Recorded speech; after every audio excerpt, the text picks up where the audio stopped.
Anda mau nangis darah, mau nangis jus, nangis air, itu nggak perlu berubah. Di antara itu saja. Nah, ada namanya qadarullah katanya, takdir dari Allah. Bahkan itu sudah ditetapkan oleh Allah sebelum manusia itu lahir. Udah ditetapkan itu. Oke, Anda percaya dengan qadarullah? Percaya. Percaya. Jadi semua sudah ditetapkan oleh Allah? Ya. Oke, jadi kalau ada orang korupsi itu sudah ditetapkan dari Allah? Yang ditetapkan sama Allah tuh hukumnya, Bang. Yang mana sih orang? Adam dan Hawa ditempatkan di sebuah taman di Eden. Apa firman Tuhan kepada mereka? Jangan kamu ulurkan tanganmu kepada pohon pengetahuan ini. Walaupun ini sebenarnya bukan pohon-pohon. Anda kalau menganggap itu sebagai pohon betulan, itu Anda baca Bible-nya baru level kelas 1. Oke teman-teman, shalom. Saya sering sudah mengatakan teman-teman, belajar itu tidak susah teman-teman. Tetapi susahnya itu mencari orang yang mau belajar.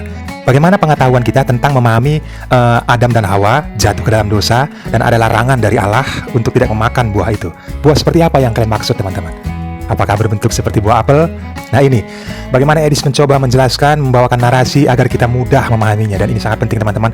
Luangkan waktu kalian dan jangan skip-skip videonya agar kita bisa mengetahui untuk bisa kita menjelaskan kepada anak cucu kita teman-teman. Tetapi setelah kita mendengarkan ini, kalau kalian kurang yakin, kalian bisa baca dan telusuri bagaimana maksud tujuan aslinya. Kita dengarkan bagaimana narasi Edis TV. Berbuat dosa biar ada alasan untuk bertobat. Seperti kata Paulus. Bukankah tidak benar fitnahan orang yang mengatakan bahwa kita berkata, marilah kita berbuat jahat supaya yang baik timbul daripadanya. Orang semacam itu sudah sepantasnya mendapatkan hukuman. Inilah kalian muslim, taubat kalian slim.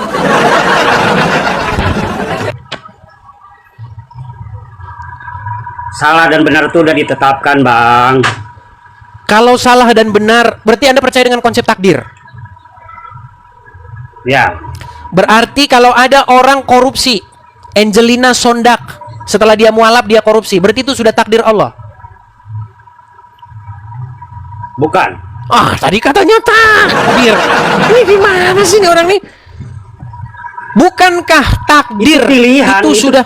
Itu pilihan dong. Ajaran Islam tidak seperti itu. Ajaran Islam itu persis dengan ajarannya Dengki Kandas. Apa kata Dengki Kandas? Perhatikan. Bahwa semua itu sudah direncanakan, sudah menjadi rancangan daripada yang di surga. Jadi kalau ada orang berbuat jahat, itu sudah rencananya dia itu. Inilah yang saya bilang konsep similitude, konsepnya Islam. Karena di dalam agama Islam memang seperti itu, bahwa Allah sudah menetapkan apa-apa yang akan diperbuat yang terjadi kepada manusia sebelum 50.000 tahun penciptaannya. Makanya Anda Islam percaya kepada qada dan qadar. Seperti salah, ya seperti salah dan benar. Oke, Anda sekarang saya tanya, sebentar di jalan salah, kita bicara mengenai qadarullah. Sebentar, Anda tahu qadarullah nggak? Sekarang saya begini, saya bertanya sama abang ya. Saya dulu ya, saya bertanya sama abang. Abang lahir ke dunia, duluan mana ama benar ama salah? Duluan mana ama benar ama salah? Maksudnya gimana sih? Ya abang lahir ke dunia. Duluan siapa? Abang ama benar ama salah itu duluan siapa? Lahir keberadaan benar atau salah itu ada di dunia. Ya keberadaan benar atau salah. Iyalah, duluan hukum itu duluan ada. Nah, Anda tinggal pilih. Pilihan ada di tangan. Tapi kita bukan Anda. bicara itu. Anda mau salah di alamat. jalan yang benar apa yang di jalan yang salah? Kan Erli, begitu. sebentar, Erli. Rustam, dengar ya. Menurut agama Islam. Ya. Menurut agama Islam, Allah itu sudah menetapkan takdir yang disebut dengan qadarullah. Anda percaya itu? Iya, itu seperti benar itu benar dan jadi salah. Jadi semua sudah disuratkan, semua sudah menjadi suratan Allah, betul? Iya, benar, salah. Kalau ada seseorang, sebentar. Kalau ada seseorang korupsi, apakah itu sudah suratan takdir dari Allah? Dia salah pilih jalan lah. Yang ditanya sudah takdir Allah, dia sudah salah pilih jalan.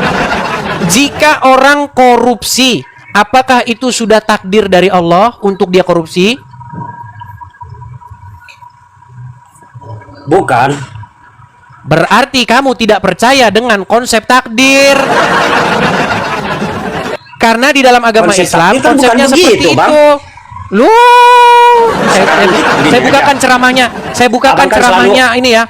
Ceramahnya daripada Ustadz Adi Hidayat. Nanti dulu, sebentar dulu Bang, sebentar. Abang kan selalu bilang Islam aja ya kan? Coba dengarkan ini ceramahnya Ustadz Adi Hidayat. Ya, perhatikan. Ya, apakah kita ini semua sudah ditakdirkan? Sudah ditakdirkan. Makanya ada istilah qada dan qadar, takdir. Tenang. Diwajibkan bagi engkau memerangi perasaan diri. Ayo arahkan kepada berpikir yang positif. Karena Allah sudah menetapkan sesuatu. Boleh jadi yang kamu rasakan kurang disukai itu, kecewa dan ungkapan lainnya, di balik itu ada hikmah besar yang belum kau sadari. Ada kebaikan bahkan untukmu. Dan di balik yang ideal yang kau harapkan itu tersimpan sesuatu yang kau tidak tahu, mungkin membahayakan untuk kehidupan. Bentar ya, ini bukan ini tentang takdir. Sebentar ya. Takdir, perhatikan. Enggak bang, begini bang. Kalau qadar itu ketetapan Allah yang dikukuhkan sebelum kita lahir dan tidak akan berubah sampai meninggal. Anda mau nangis darah, mau nangis jus, nangis air, itu nggak akan pernah berubah qadar. Di antara qadar itu misalnya. Nah, ada namanya qadarullah katanya, takdir dari Allah. Bahkan itu sudah ditetapkan oleh Allah sebelum manusia itu lahir. Udah ditetapkan itu. Nah, inilah konsepnya dengki kandas. Nih dengarkan. Kalau ada seorang muslim dia mencuri, itu menurut ajaran agama Islam itu sudah qadarullah, sudah ketetapan Allah. Oke, Anda percaya dengan qadarullah? Percaya. Jadi semua sudah ditetapkan oleh Allah? Ya. Oke, jadi kalau ada orang korupsi itu sudah ketetapan dari Allah? Yang ditetapkan sama Allah tuh hukumnya, Bang. Yang mana sih orang? Ini loh salah dan benarnya. Hadisnya sudah jelas-jelas nih. Sesungguhnya Allah telah menetapkan. Nih, saya bacakan ya. Allah menetapkan takdir 50.000 tahun. Nih, 50.000 tahun sebelum penciptaan. Aduh, Islam tidak tahu. Perhatikan ya, perhatikan. Nih, dengarkan. Enggak, Perhatikan ya. Bang. Tenang. Perhatikan. Tema, rezekiku sudah dituliskan oleh Allah. Maksudnya apa? Keperluan kita, baik dari mulai uang, harta, makanan, minuman, pakaian, kita harus tahu baik-baik sebelum kita ada, bahkan sebelum langit dan bumi ada. 50.000 tahun sebelum penciptaan langit dan bumi sudah ada takdirnya.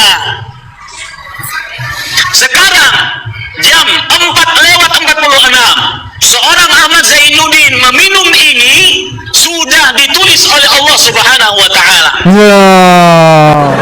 Itu udah ditulis sama Allah. Ini kalau orang Islam minum begini, Iya, rezeki kan itu memang udah ditulis kayak begitu sama Allah. rezeki ya.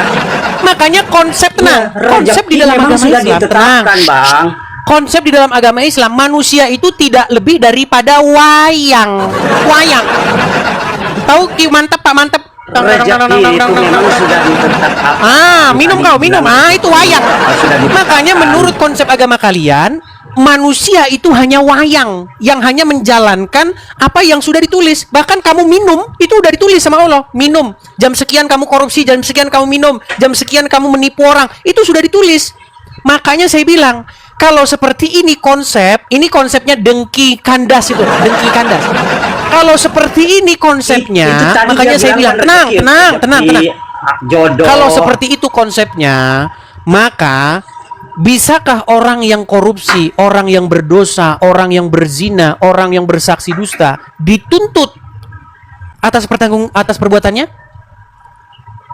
Secara logika nggak mungkin dia Bisa. dituntut, karena bukankah itu Allah yang menetapkan? Bukankah itu adalah rencana daripada Allah? Tadi dia bilang rezeki sudah ditetapkan. Ya memang rezeki sudah ditetapkan, Itu Bang. yang disebut dengan konsep takdir. Adam dan Hawa ditempatkan di sebuah taman di Eden.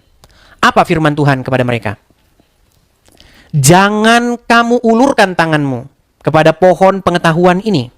Walaupun ini sebenarnya bukan pohon-pohon, Anda kalau menganggap itu sebagai pohon betulan, itu Anda baca Bible-nya baru level kelas 1. Jadi itu sebenarnya bahasa-bahasa metafora ya teman-teman ya. Makanya ketika di kitab Wahyu, Tuhan Yesus di kitab Wahyu itu akan memberikan pohon kehidupan supaya dimakan oleh orang tersebut. Jadi Yesus sudah pegang tuh buah pohon kehidupan itu. Makanya kalau kamu mau masuk kepada hidup yang kekal, itu kamu harus minta dari tangan Yesus yang memberikan kepada kita buah pengetahuan itu, buah kehidupan itu. Seperti itu. Itu bukan kita bicara buah apel, itu enggak. Gitu loh. Jadi kalau kalian baca Bible, itu ada buah pohon pengetahuan yang baik dan yang jahat. Kemudian ada buah tentang buah kehidupan itu. Pohon kehidupan itu. Dan di dalam kitab Wahyu, Tuhan Yesus akan memberikan kita makan dari pohon kehidupan itu. Nggak ada itu kita dapatkan dari tangannya Muhammad. Muhammad masih di kuburan. Nah, ketika perintah Tuhan supaya manusia itu jangan mengulurkan tangannya terhadap buah pengetahuan yang baik dan yang jahat itu. Tapi apa kata iblis? Dipelintir sama dia. Dipelintir sama iblis itu. Sehingga akhirnya apa? Manusia itu tergoda. Dan dia makan itu pohon pengetahuan yang baik dan yang jahat. Sehingga mereka tahu bahwa mereka telanjang. Ya. Jadi saya kasih umpama begini. Pernah tidak kalian teringat kepada masa kecil kalian? Waktu kalian bermain-main hujan, ya, dengan teman-teman kalian telanjang, ya kan, lari ke sana kemari, ya kan, telanjang begitu, perempuan, laki, telanjang. Tidak ada, mata kalian ataupun pikiran kalian itu terbuka terhadap dosa. Nggak ada. Seperti itulah keadaan manusia ketika dia belum jatuh ke dalam dosa. Jadi manusia itu, dia betul-betul menjadi makhluk yang tidak membuka mata dan pikirannya terhadap dosa. Bayangin kalau sekarang, kalian seperti kita sekarang ini. Kalian telanjang terus lari-lari. Terus ada perempuan telanjang, lari-lari di depan. Beda. Kita sudah terbuka terhadap yang namanya kejahatan, terhadap yang namanya dosa. Begitu. Makanya pada waktu itu manusia itu mengambil, dikatakan di situ daun-daun di situ ya, untuk menutupi kemaluannya karena mereka tahu bahwa mereka telanjang begitu.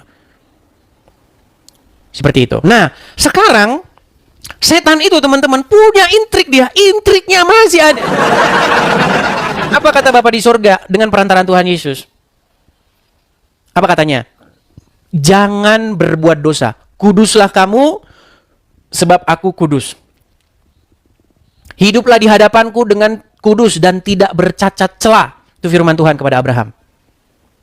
Tapi, ya, ini dalam sudut pandang Kristen. Yang Islam kalian jangan marah. Tetapi setan menyamar menjadi malaikat terang. Dia berkata begini, kalau kamu tidak berbuat dosa sama sekali, saya musnahkan. Saya akan ganti dengan satu kaum yang berbuat dosa, lalu mereka menyesal dan bertaubat, lalu saya akan mengampuninya. Ini intriknya sedikit kan? Sedikit aja intriknya.